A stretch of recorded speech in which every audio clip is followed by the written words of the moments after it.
Welcome back, collectors, and thank you for joining me for another episode of Diecast Emporium. In today's video, we're going to be going over two exciting 3D printed and detailed models in 1:87 scale. So these models are both by TYD on Shapeways. Again, I did not design these prints, nor did I print them myself. They're by a designer on shapeways.com. So if you're not familiar with how Shapeways works, a very brief analysis. Basically, you go on shapeways.com, sign up, create an account, you search for whatever files or projects that you want to do, you place your order, then Shapeways assembles, or rather prints the files like this, for example, after you pay for it, of course, and then they ship it to your door. Now, most Shapeways kits, unlike these, they don't necessarily come fully assembled, which actually is preferable because it makes it easier to paint and detail the smaller parts that may come with the kit. That's really one of the negative aspects about these particular models is that they come fully assembled. So again, painting and detailing the smaller components can sometimes be a struggle, especially for me, who's not a very experienced individual when it comes to detailing these model kits, especially in this small of a scale. 187 or HO scale is very, very tiny indeed. So with that out of the way, let's go ahead and get started at showing you both of these. We'll try and get through this video as quickly as possible. This is the first one I did a couple weeks ago. You guys have probably already seen this on Instagram. This is the Caterpillar PM825 Next Gen Coal Planer. The real model is the largest coal planer in the Caterpillar range. It's a high-production milling machine with a cutting width of 98.6 inches that can perform full depth removal of asphalt in a single pass. That's a little bit about the real machine. Let's take a look at the model. So this comes basically as a all-white model. That's how you get it straight from Shapeways. Again, I mentioned a little bit earlier that unlike most Shapeways models from other Shapeways creators, it comes fully assembled. Now, with a little bit of care, and if you're feeling a little bit adventurous, you can probably, with a spruce cutter or something, cut off some of the parts. But because I opted for the white, natural, versatile plastic option, it's a little bit harder plastic 3D printed material than, say, some of the other options that you can get. And that's another thing with Shapeways that I want to touch on just briefly, is most of these prints give you a couple options. And some of them are much more expensive. It's based on the durability factor of the 3D print, the quality of the 3D print, or how much detail is in the material that they use for these. So if you choose the white natural versatile plastic that I did for this kit in 187 scale, it's going to run you, currently at the time that I'm filming this video, of $62.64 plus shipping and Shapeways fees that they incorporate for manufacturing it, and then obviously processing and that kind of deal, which, is a little bit steep to some people, but honestly, having a modern-day coal planer in the 187 scale range for Caterpillar for me was obviously a must, so it was imperative that I figured out a way to fit it into my model budget for that particular month, so it really wasn't that big of a deal. Going over the actual model itself, I painted the conveyor belt in a Tamiya black. The Caterpillar, obviously. The main part of the coal planer itself is painted in modern-day Caterpillar yellow that I picked up from a cat dealer. I actually have a couple spray cans of that. Before I did that, obviously, I washed the whole mold and then primed it with Tamiya primer, which is my primer of choice. I swear by that. I think it works so much better. The decals that you see are scaled down to 187 scale and created on a computer program by me. That I created the rear grille, the PM825, the grade control logo, and then the operator's controls for the leg, and obviously the modern hex logo. The beacon light that you see is painted in bright, I think it's called grabber orange or something, also a Tamiya color. The model is not functional. It does not do anything other than just sit. For example, the milling drum doesn't raise, the belt doesn't turn, and in hindsight, I probably could have done a little bit better job in policing up the angles of the chairs. You can see that I just did the top portion of the chairs black. I really didn't go all the way around, but again, this was really my first one that I did, and it's easier to do this, and it's easier to detail this, and it's easier to detail these consoles up here if they were removable, and then you can assemble them. But again, with it being fully assembled, you can't really do that. Also on the bottom, you can see that the kit does not come with a cutting piece. So on this model and the next model that you'll see, I'll ask you guys, what do you think I could use for a 1/87 scale milling drum, cutting drum? I've heard some suggestions out there already by a couple friends of mine, maybe using a cork and then obviously cutting some pieces into it. That's a really good suggestion. I'm not really sure. So that was my first one. Overall, I'm pretty pleased with it. Is there some things I could have done better on it? Yes.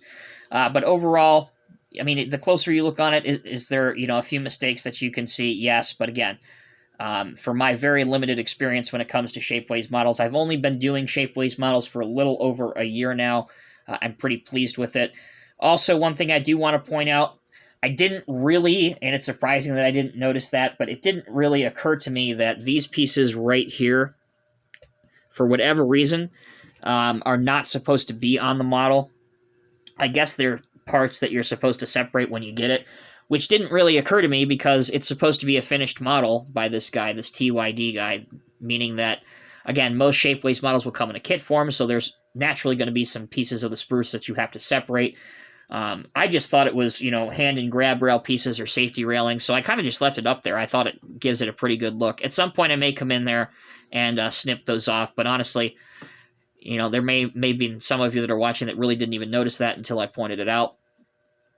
So I actually think it adds to the realism look to it, especially since there aren't any hand and grab rails that are incorporated in the print. I might do that as well. Another thing that I might do with this in the future, because the print doesn't come with it, is I may make, and I actually bought sheets of it from, the name escapes me, but I actually bought styrene sheets, modeling styrene sheets. I might actually make a canopy for this, because it also doesn't come with that, but we'll see. But again, overall, I'm pleased with it. And at the end of the day, that's really all you can do. These models are for you. You're always going to have people that nitpick them and whatever. But at the end of the day, if you're satisfied with all your hard work and all the many hours that you put into your project, if you're happy with it, at the end of the day, that's all that matters. All right, here's the on-screen debut with a model I just finished this morning. I am exceptionally pleased with this. I think I made a lot of progress from the coal planer to this model, and that's all I aim to do on each of these projects, is just get a little bit better with each one. Here it is. This is also another kit by TYD, so it does come fully assembled. This is the Caterpillar RM500B road reclaimer. Also a white natural versatile plastic 3D print option. I went this one, if you go that route in 1/87 scale, will cost you $58.78 plus fees, processing, and shipping. Again, very, very, very, very happy to finally have a model of this, of a cat road reclaimer in any scale, let alone have it in 1/87 scale. It really completes the look of having an option of everything that Caterpillar offers in its paving line in 1/87 scale. So really now I have a coal planer option, rollers and compactor options, a pneumatic tire roller, pavers, and now obviously a road reclaimer, mini rollers again, so that I can, I can say this is everything that really Cat offers in its paving line. So exceptionally pleased with this model. Again, I actually did on this, I did cut this top part of the ROPS that covers the cab. I cut that off to paint that separately. I cut this grab rail off and then reattached it, and then I cut the air cleaner and the exhaust off. That's all that I removed and then reattached it. Everything else I detailed with paint to the very best of my ability and left on. Once again, the decals are done on a computer program and then scaled down and printed out by me. Very, very pleased with how this looks. Again, the decals themselves are probably what I'm most happy with because, again, they are scaled perfectly. Getting that cat logo that small in the center, middle part of that grill was a challenge, to say the least.